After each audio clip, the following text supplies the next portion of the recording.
सैमसन एक बार फिर हुए फेल, किस्मत या फिर नहीं है काबिलियत। हाँ, संजू सैमसन एक बार फिर से सवालों के घेरे में आकर खड़े हो गए हैं। ये वही सैमसन है जिनको पिछले मुकाबले में मौका नहीं मिला था तो सवाल उठ रहे थे।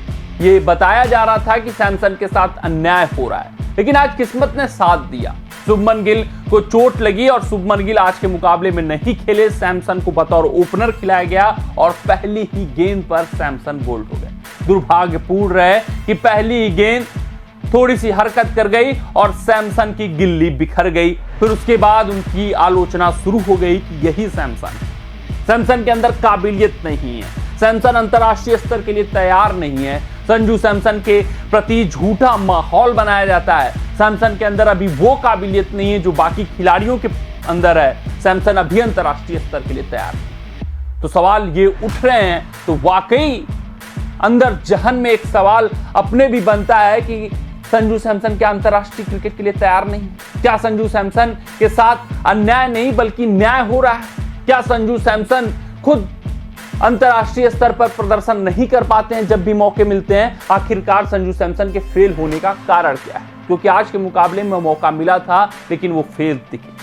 ऐसा ये पहला मुकाबला नहीं है। अक्सर टी20 क्रिकेट में, टी20 फॉर्मेट में उनको मौके मिलते आए हैं, लेकिन संजू सैमसन उन मौकों का फायदा नहीं उठाते हुए दिखे। कारण क्या है? तो अपनी इस रिपोर्ट में हम बताएंगे कि आखिरकार संजू सैमसन के फेल होने का कारण क्या है। क्या संजू सैमसन के अंदर काबिलियत नहीं है? क्या संजू सैमसन सच में टी20 फॉर्मेट में अंतरराष्ट्रीय स्तर के लिए तैयार नहीं है? या फिर कुछ और ही कारण है, या फिर कुछ और ही मामला है, या फिर कुछ और ही मसला है? अगर हम बात करें संजू सैमसन के स्टैट्स की टी20 क्रिकेट में, तो उन्होंने कुल मिलाकर टी20 क्रिकेट में 29 मुकाबले खेले हैं। उनका औसत मात्र 20.18 का है। संजू सैमसन जैसे बल्लेबाज से ये अपेक्षा नहीं की जाती है। कम से कम 30 प्लस का तो औसत होना चाहिए। यानी कि उनका प्रदर्शन टी20 क्रिकेट में बहुत ही बुरा है और वो संजू सैमसन जितना हाइप बनता है इनका अंतरराष्ट्रीय स्तर में टी20 फॉर्मेट में अपना टैलेंट, अपना ऊर्जा अभी तक नहीं दिखा पाए हैं। तो सवाल तो खड़े ही होंगे कि संजू सैमसन अंतरराष्ट्रीय स्तर के लिए तैयार नहीं। लेकिन अगर आप उनके बैटिंग पोजीशन पर गौर फरमाओगे कि आखिरकार मसला क्या है, आखिरकार कारण क्या है, क्यों संजू सैमसन इस तरीके का प्रदर्शन टी20 क्रिकेट में देते हैं, तो अगर हम प्रकाश डालें तो पहले बल्लेबाजी करते हुए, ओपन करते हुए 2 मुकाबले खेले हुए हैं। सेकेंड पोजीशन पे 3 मुकाबले, थर्ड पोजीशन पे 2 मुकाबले, फोर्थ पोजीशन पे 11, पांचवें पे 5, छठे पे 1 और 7वें पे 1, यानी कुल 7 पोजीशन ट्राई किए जा चुके हैं संजू सैमसन के साथ। स्थिरता उनके साथ नहीं बनाई गई है। उनको अपना रोल क्लैरिटी नहीं पता है। उनको ये नहीं बताया जाता है कि आखिरकार वो स्क्वाड में चुने क्यों गए हैं, आखिरकार उनका रोल है क्या टीम में। कभी उनको नंबर 3 पर खिला दिया जाता है, जरूरत पड़ने पे 4 पे, 5 पे, 6 पे, 7 पे ओपन भी करा दिया जाता है, जैसे कि आज के मुकाबले में कराया गया।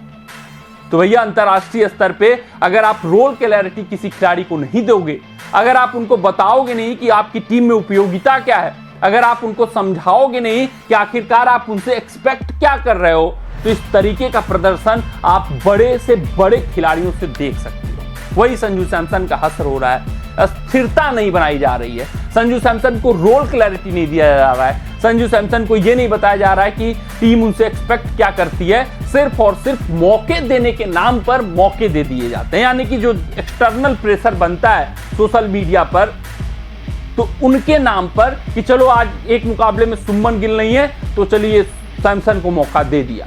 फिर पता चला दूसरे मुकाबले में रियान पराग नहीं है तो चौथे नंबर पे मौका दे दिया। पता चला हार्दिक नहीं है तो फिनिशर के तौर पे खिला लिया गया। तो ये जो स्थिरता नहीं बनाई जा रही है, ये जो अस्थिरता संजू सैमसन के साथ है, ये उनके डाउनफॉल का टी20 क्रिकेट में बड़ा कारण है। यही अगर आप ओडीआई फॉर्मेट में देखोगे तो वहां पर स्थिरता है। संजू सैमसन को पता है कि उनसे एक्सपेक्ट किया जा रहा है। संजू सैमसन को पता है कि किस तरीके से मुझे पारी को अप्रोच करना है, लेकिन टी20 फॉर्मेट में उनको अभी तक ये नहीं समझ में आ पा रहा है कि आखिरकार उनको अपनी पारी को अप्रोच कैसे करना है, कैसे चलना है, कैसे खेलना है, टीम का डिमांड क्या है और टीम उनसे चाहती क्या है। जिस वजह से ये डाउनफॉल हमें देखने को मिला है।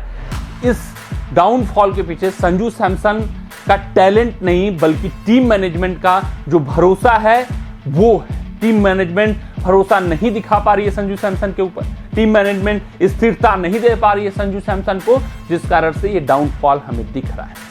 आप एक मौके देते हो, फिर 3 मुकाबले में नहीं खिलाते हो, फिर एक मौका देते हो, कोई चोटिल हो जाता है, फिर 4 मुकाबले नहीं खिलाते हो। तो ये जो चीजें हो रही हैं, ये जो संजू सैमसन के साथ किया जा रहा है, छेड़खानी की जा रही है, जिस वजह से संजू सैमसन का बल्ला अभी तक T20 क्रिकेट में शांत है।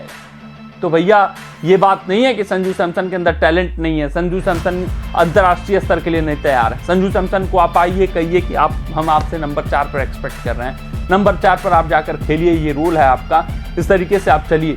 संजू सैमसन जरूर उस रोल में खरे उतरेंगे, संजू सैमसन जरूर स्कोर करेंगे, लेकिन संजू सैमसन को भी थोड़ा सा समझना होगा कि अंतर्राष्ट्रीय क्रिकेट है, आपको जो भी मौके मिलते हैं उसको भुनाना पड़ेगा। यहाँ पर जरूर चूक हो रही है, जो मौके मिल रहे हैं उसका अभी तक ये T20 क्रिकेट में फायदा नहीं उठा पाए हैं, फिर भी संजू सैमसन के साथ थोड़ा सा मैनेजमेंट मिसमैनेजमेंट करता हुआ दिख रहा है, जिस वजह से वो टैलेंट अभी तक अंतर्राष्ट्रीय T20 क्रिकेट में हमें नहीं दिखा है। कमेंट सेक्शन में कमेंट करके हमें बताइएगा कि आपको क्या लगता है। मिलते हैं अगले रिपोर्ट में, तब तक आप अपना ध्यान दें, सुरक्षित रहें, स्वस्थ रहें, मस्त रहें।